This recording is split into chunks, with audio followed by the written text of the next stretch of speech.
el énfasis es más María.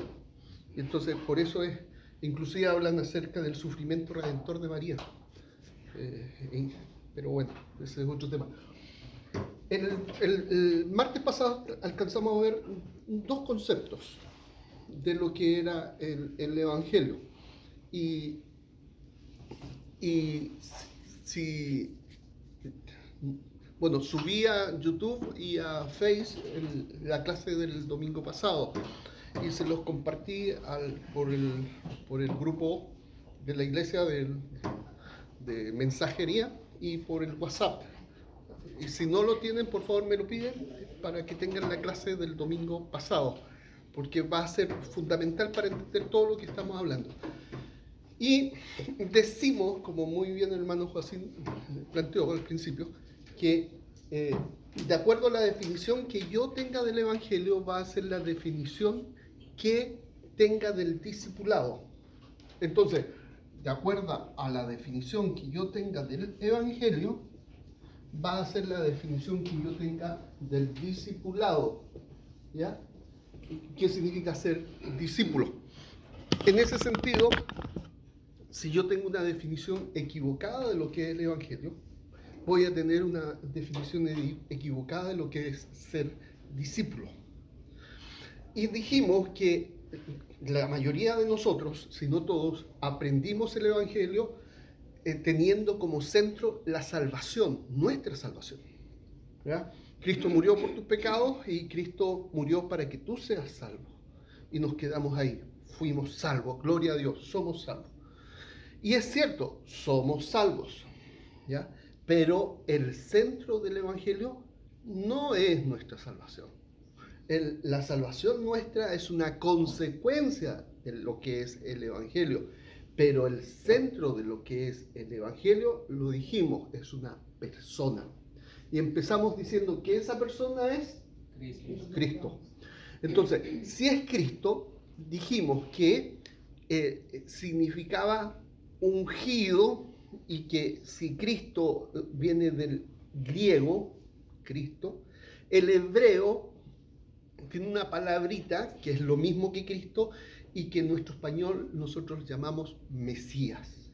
Eso es de origen hebreo, esa palabra Mesías.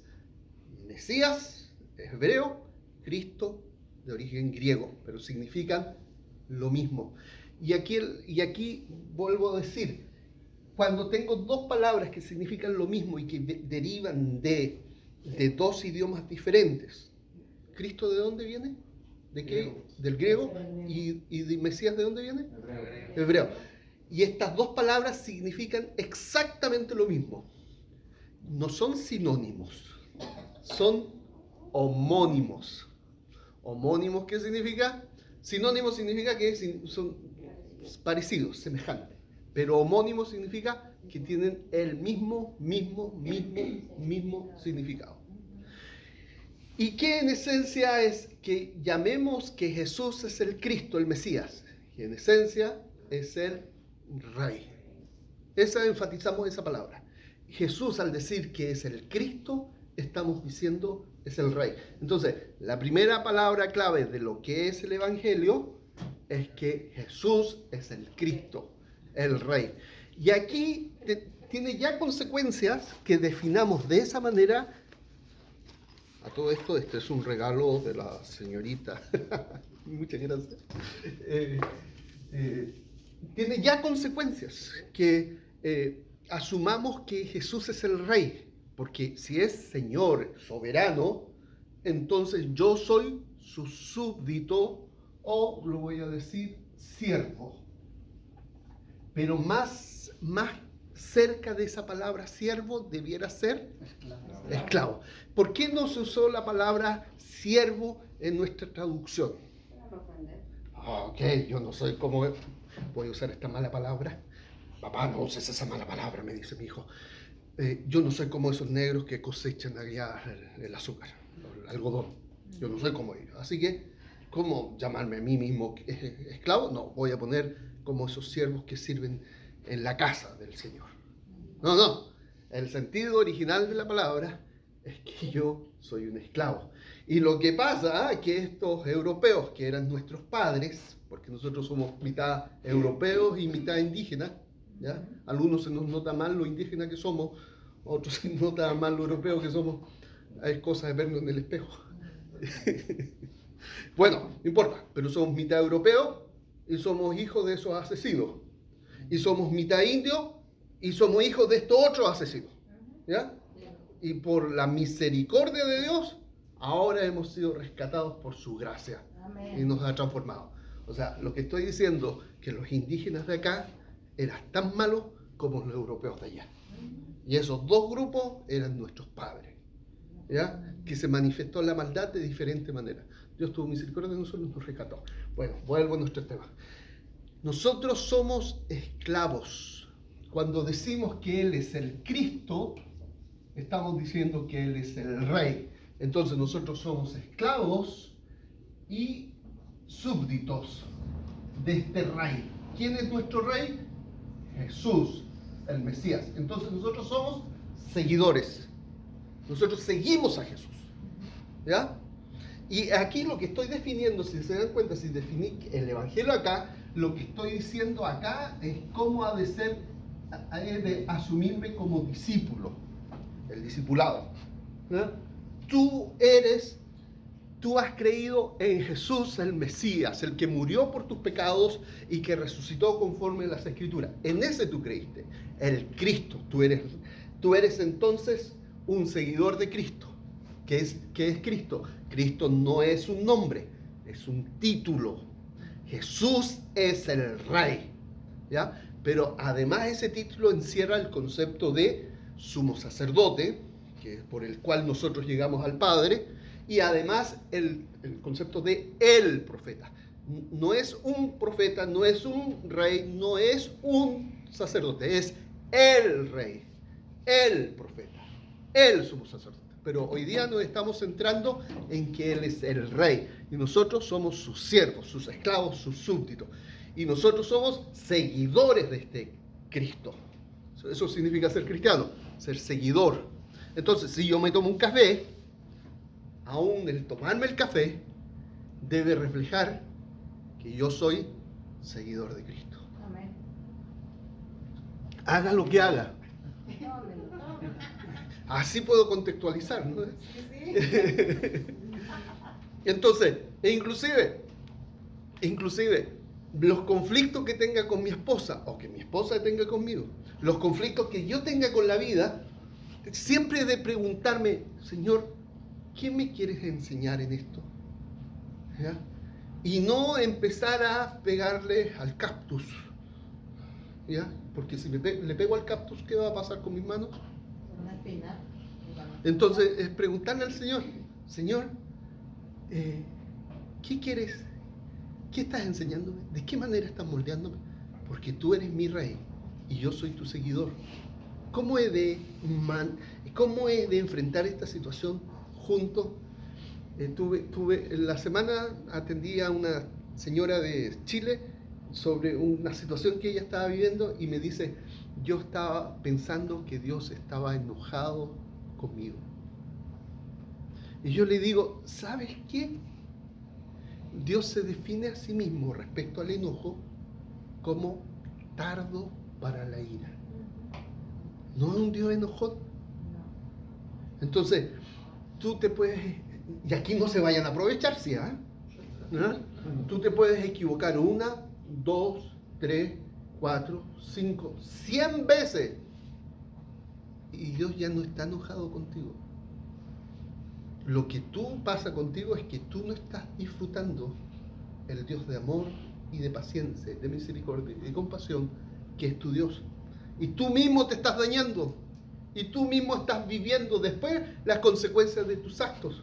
Pero no es porque Dios esté enojado con su hijo. ¿Por qué? Porque Dios ya no se enoja con sus hijos, que somos nosotros. E incluso cuando nos disciplina, Él nos disciplina teniendo en cuenta el amor. ¿Ya? O sea, no espera diciendo, me tenís decimos en Chile, me tenís cabreado. No es una mala palabra en Chile, por si acaso. Pero ya mi paciencia llegó hasta acá. Ya, no es así Dios. ¿Ya? Dios me disciplina, pero la base de su disciplina es que Él me ama. ¿Ya? Entonces, soy seguidor de Cristo. Y como soy seguidor de Cristo, aún el cómo disciplino a mis hijos es de reflejar que soy seguidor de Cristo. Fíjense, todo tiene consecuencias. Segundo, dijimos que Cristo era rey, que este Cristo murió. Fíjate, aquí, antes de seguir, cuando decimos que Jesús es el Cristo, tenemos que asumir esto: el eterno Hijo de Dios. El eterno. Desde antes de la creación, de que antes que todo existiese, antes que el tiempo existiese, el Hijo ya existía. Era el Rey, el Cristo. Pero este eterno Hijo de Dios tomó forma humana y tuvo como nombre Jesús. Cuando tomó forma humana, le dieron como nombre Jesús, pero antes no se llamaba Jesús. Pero siempre fue el Hijo de Dios. Pero cuando llegó acá, cuando nació, le llamaron Jesús. ¿Por qué? Porque ahí le dieron nombre humano, Jesús. Pero antes no podíamos decirle Jesús, ¿verdad? Porque era el Cristo. Cuando nace, le dieron como nombre Jesús, Emmanuel, Dios con nosotros. Ok, el Hijo de Dios muere. Y aquí ustedes van a escuchar una y otra vez en las predicaciones del Evangelio que van a decir: Jesús te amó, y esto es verdad, Dios te amó de tal manera que murió por ti. En la cruz, el Hijo de Dios murió por ti. Entonces, ese amor por ti, demanda que tú creas en Él. Y llega hasta ahí. Jesús murió. Y presten atención, no importa si, aún nosotros, aún en mí, presten atención cuando yo comparta y me digan después: le faltó, resucitó. ¿Verdad? ¿Por qué? Porque el peso de la costumbre siempre está. ¿Ya? Y nosotros vamos a ir a una congregación determinada o a un predicador Reiki y vamos a escuchar que Jesús murió, pero no habló que Jesús resucitó. Y ahí tenemos que ser misericordiosos y decirle: te faltó que resucitó. ¿Por qué? A ver, Dios mejora, y aquí me gusta esto. ¿Qué hace Dios con el pecador? ¿Lo mejora? ¿Qué hace Dios con el ladrón, el borracho, el adúltero? ¿Qué hace Dios con ese? Inclusive con el que fue víctima, con el violador y el que fue víctima de la violación. ¿Qué hace Dios con ese? ¿Lo mejora? No, lo crucifica. ¿Cómo así? Fíjense lo que ocurre. En Mateo, cuando está hablando, usa la siguiente expresión: llamé a mi hijo de Egipto. Y uno va al profeta que está diciendo de que llamé a mi hijo de Egipto, y va al profeta y se refiere a Israel, que lo sacó de Egipto efectivamente y lo trajo a la tierra prometida. Israel era símbolo del Cristo, pero Mateo lo aplica al Cristo Jesús. Entonces, cuando dice traje a mi hijo de Egipto, el profeta se refería a Israel, pero el Espíritu del Señor se refería al Cristo. ¿Por qué? Porque Jesús se iba a ir después de la muerte de los niños, se iba a ocultar en Egipto y lo iba a traer a Israel. Y utiliza Mateo esto diciendo: traje a mi hijo de Egipto. ¿Ya? Entonces, el pueblo de Israel era metáfora, símbolo del Cristo. Interesante. Y entonces, cuando hablaba sobre traje a mi hijo de Egipto, no se refería en el sentido final a Israel, sino al hijo. Y aquí algo interesante. Todo lo que vive el hijo, ahora podemos decirlo de nosotros. Israel, el Mesías, ahora el Mesías, su pueblo, nosotros. Y si el Mesías muere, nosotros morimos. Y si el Mesías resucita, nosotros resucitamos. Entonces, fíjate lo que estoy diciendo. El alcohólico que tú eras, ¿dónde está? ¿Mejorado? No. Murió, crucificado, en Cristo. El ladrón que tú eras, el mentiroso que tú eras, Dios no te arregla. Dios te crucifica porque tú no tienes arreglo. No se puede arreglar. Y entonces, como no podía ser arreglado, Cristo murió. Y como creíste en Cristo, tú moriste en Él. Esto, lamentablemente, vamos a Romanos 6.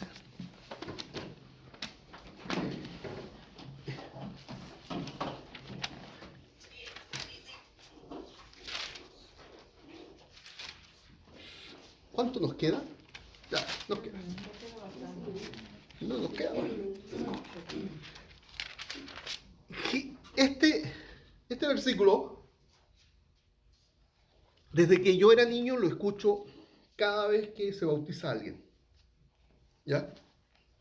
Pero el tema no es el bautismo en agua. Romanos 3. Capítulo 6, versículo 1. El tema no es el bautismo en agua. El tema es el bautismo en Cristo. ¿Ya? Es como si el Espíritu Santo te agarrara en el momento de tu conversión y te puso en Cristo. Porque la palabra bautismo significa inmerso. Entonces, no lo miremos como bautismo en agua esto. Ahora lo vamos a mirar como si tú fueras una célula que fue tomada y fue puesta en Cristo. Ya, veamos. ¿Qué concluiremos? ¿Vamos a persistir pecando para que la gracia abunde? De ninguna manera. Nosotros que hemos muerto al pecado, ¿cómo podemos seguir viviendo en él? Hemos muerto al pecado. ¿Acaso no saben ustedes, versículo 3, que todos los que fuimos bautizados para unirnos con Cristo, en realidad hemos sido bautizados para participar en su muerte? ¿Cuándo fui bautizado en Cristo? ¿Cuándo fui unido a Cristo? ¿Cuándo ocurrió eso? Cuando creyó. En el momento de tu conversión, cuando creíste, tú fuiste unido. Y en el momento en que fuiste unido, si Cristo murió, tú moriste. ¿Ya? Entonces, la muerte de Cristo tiene consecuencias aún para nosotros en nuestra conversión. Yo morí en Cristo porque yo no podía ser arreglado. ¿Ya? ¿Y qué dice aquí? Por tanto, mediante el bautismo, otra vez, no es agua, es bautismo en Cristo. Fuimos sepultados con Él en su muerte, a fin de que así como Cristo resucitó por el poder del Padre, también nosotros llevemos una vida nueva. A ver, fíjense lo que dice el texto. ¿Quién resucitó o cómo resucitó Cristo? Por Él, utilizo una palabra ahí. Por Él, véanlo, ¿eh? ¿Quién lo resucitó? El Padre. Y por Él, pero aparece una palabra que empieza con P. Versículo 4, en esta versión. Por tanto, mediante el bautismo fuimos sepultados con Él en su muerte, a fin de que así como Cristo resucitó por el poder del Padre. Ok, ¿se acuerdan Romanos capítulo 1, versículos 16 y 17? El Evangelio es poder de Dios para salvación. ¿Por qué es poder de Dios para salvación? Estamos en la misma carta de los Romanos. Cuando habla de poder, además, cuando resucita Cristo por el poder del Padre. En otro versículo dice que el poder que actuó en Cristo resucitándolo de los muertos es el mismo poder que actúa en ti. Y aquí me fui a la otra palabra. Resucitó. Y aquí, entonces, piensen, hermanos. No se trata que tú fuiste arreglado.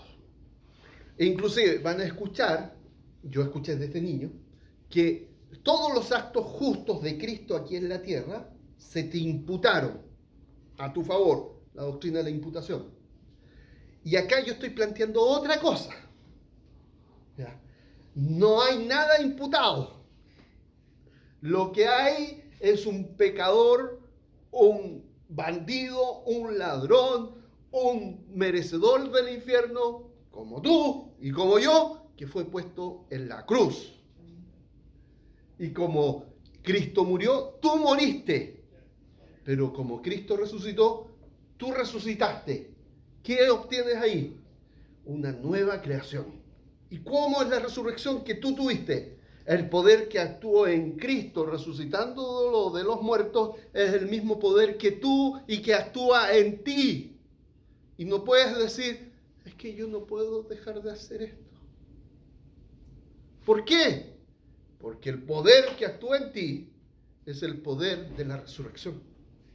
Es que, fíjate, no importa lo que sea, es que no sé si lo captan, pero no importa el desafío que ustedes tengan en la vida para vivir conforme a lo que Dios dice. El Espíritu Santo te ha dotado de un poder extraordinario para vivir conforme a lo que Dios dice. Porque el vivir conforme a lo que Dios dice es una tarea de dimensiones divinas. Y entonces, para vivir como Dios pide que tú vivas, tú no puedes. Entonces te puso el Espíritu Santo. ¿No? Perdonar, olvídate, yo no voy a perdonar a ese desgraciado que me hizo esto y esto otro. Espérate, el poder que actúa en Cristo, resucitándolo de los muertos, es el poder que actúa en ti y te ha dado la capacidad para perdonar. Y no importa en lo que esté entrampado, tienes el poder para hacerlo. E inclusive más, yo a veces a algunos chicos les digo que tienen problemas para las matemáticas. Y yo le pregunto, ¿y entendiste que Dios te ama y que Cristo murió por ti? Y que... Sí, eso yo lo entiendo muy bien. Ok, eso es grande. Entender eso es así. Y esto de las matemáticas que te complica, es así. Si ya entendiste esto, si Dios ya abrió tu mente para comprender esto, te abrirá la mente para entender esto otro. ¿Ya? Entonces solamente pídele a Dios que te lo explique. Pero descansa en Él y confía. A todo esto, los grandes problemas de las matemáticas o de cualquier cosa de aprender es porque me pongo tenso, nervioso, ansioso y me digo a mí mismo, es que yo no voy a entender. ¿Ya? Pero cuando descanso en el Señor y me entrego a Él y digo, explícamelo. Bajo mi tensión, bajo mi angustia y le doy el tiempo al Señor para que me lo explique. Y Él lo explica. Si alguien no tiene sabiduría, pídasela al Señor. ¿Ya? Vuelvo entonces. Estamos viendo qué es el Evangelio y qué consecuencias tiene para el discipulado. Entonces, dijimos que como Cristo murió, tú también moriste. Usted también murió. Y aquí algo interesante. ¿Por qué? Mira, fíjate, 1 Corintios capítulo 6.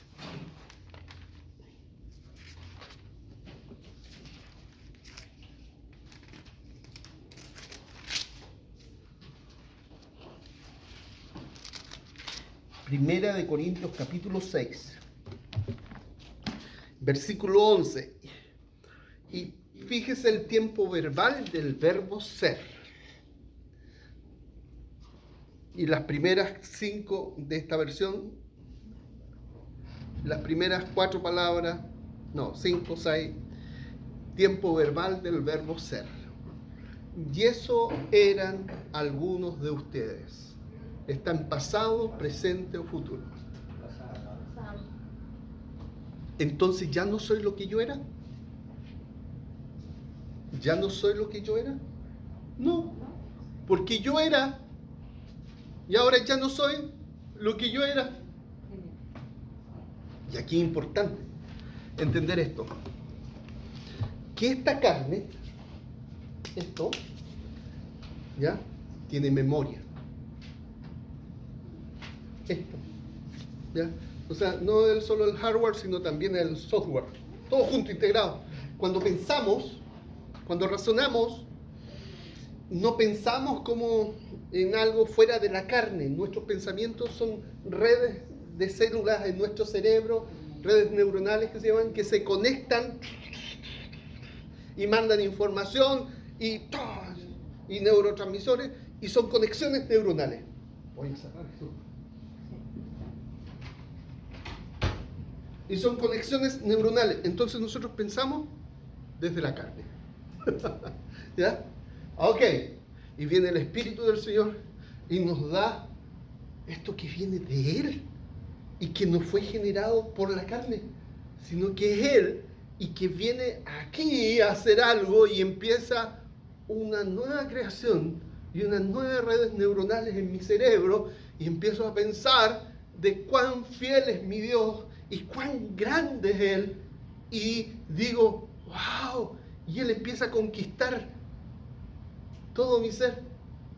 Y aquí algo interesante, el que yo era, murió. Y soy, fíjate lo que dice, y eso era algunos de ustedes, sigamos con el versículo, pero ya han sido lavados, ya han sido santificados, ya han sido justificados en el nombre del Señor Jesucristo por el Espíritu de nuestro Dios. Fíjense lo que dice. Antes era, ya no son, porque ya habéis sido lavados. Ya habéis sido lavados. Y fíjate, tienes que asumirte como lavado. Ya habéis sido santificados. Tienes que asumirte como santo. Esa palabra santo significa apartado. Entonces, ¿qué significa? Significa que Dios me apartó y dijo, esto es mío. Yo le pertenezco a Dios. Tú le perteneces a Dios. Tú eres de Él. ¿Ya? Tú eres santo. Lo sepas o no lo sepas. Eres de Él. Entonces, soy lavado, soy santificado, santo. Habla más de pertenencia. Dios dijo, esto es mío. Y he sido, dice finalmente, justificado. Y acá, esto tengo que explicarlo porque el resultado de la resurrección de Cristo, aquí es genial, no es de la muerte de Cristo. El resultado de la resurrección de Cristo es mi justificación. Fíjate, sin perder, porque vamos a volver a 1 Corintios 6, sin perder eso, vamos a Romanos capítulo 4.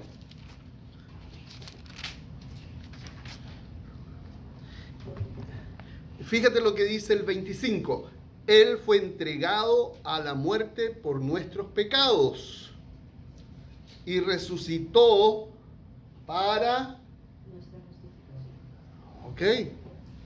Entonces, ¿la justificación está asociada con la muerte o con la resurrección? Ok. Romanos 1:17. Porque en el Evangelio la justicia de Dios se revela por fe y para fe, como está escrito, mas el justo por la fe vivirá. Eso dice el texto. Ok. Acuérdense, justicia, righteousness en inglés, rectitud debe haber sido en español. En el Evangelio, estamos diciendo que el Evangelio es Cristo murió y resucitó conforme a la Escritura. Estamos diciendo que en la resurrección de Cristo se reveló la justicia, la rectitud de Dios. Estamos diciendo que por la resurrección yo he sido justificado. Entonces, ¿cómo vamos a definir? Considerando que la esencia de la justificación es la resurrección, y en la resurrección de Cristo la justicia de Dios se ha revelado. ¿Cómo definimos justificación? Esto es sencillo, hermano.